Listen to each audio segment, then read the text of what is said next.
Hi, everyone. Welcome to the inaugural podcast for Love and Guilt in the Anthropocene. We're going to start out easy by just walking through some of the blog posts that are on the Love and Guilt in the Anthropocene Substack. I hope you enjoy, and please subscribe if you want to hear more. Why, hello there. I'm new here, and I'm feeling a little nervous. There's so much I want to say, so much I want to share, but I don't feel like it will come out correctly. I'm afraid you, the listener, won't understand it or won't like it. I'm afraid of how little control I will have over how you interpret these words once I hit continue. I am no stranger to writing, but I usually write academic articles.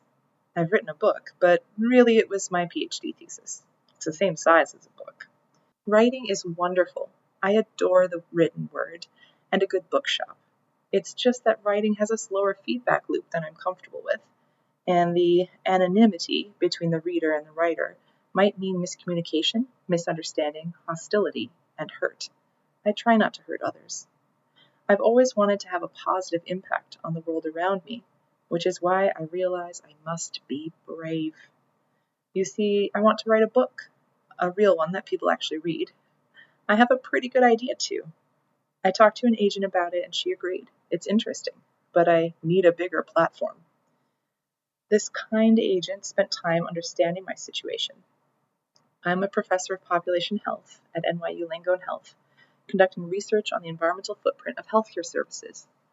I founded and run a consulting business trying to make healthcare and medical device manufacturing more sustainable. I have a beautiful 2-year-old and an awesomely supportive husband. Basically, I'm busy, and I often feel guilty for the greenhouse gas emissions I know I'm spouting into the atmosphere every day. One of the questions she asked me gave me pause.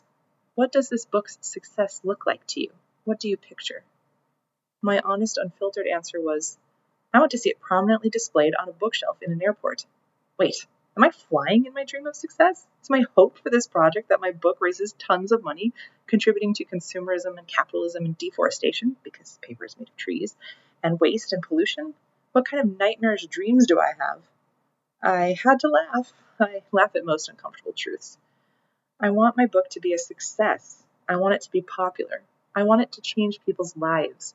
I want my book to help them understand how their climate guilt and anxiety can be best leveraged for actual change, rather than for contributing to depressed hopelessness.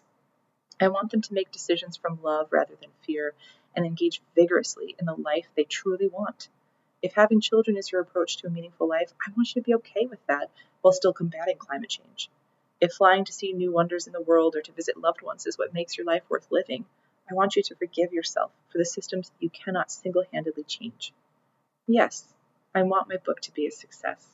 Unfortunately, success in this industry is, probably, still unsustainable for the planet.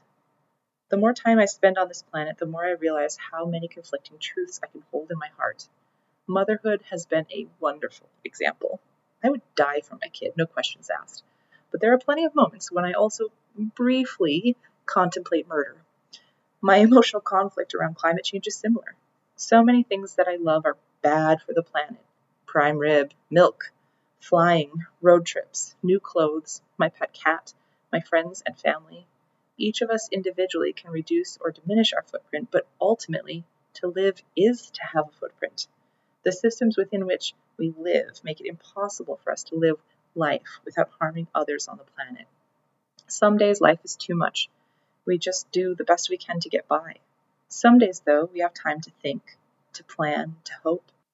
When it comes to climate change, there's still a lot we can hope for. I want to help people who are struggling with these conflicting truths, people who want to take extreme actions to stop and maybe even reverse climate change, but people who also want to live a life of joy and meaning. Living for the climate doesn't mean dying, so let's explore this together.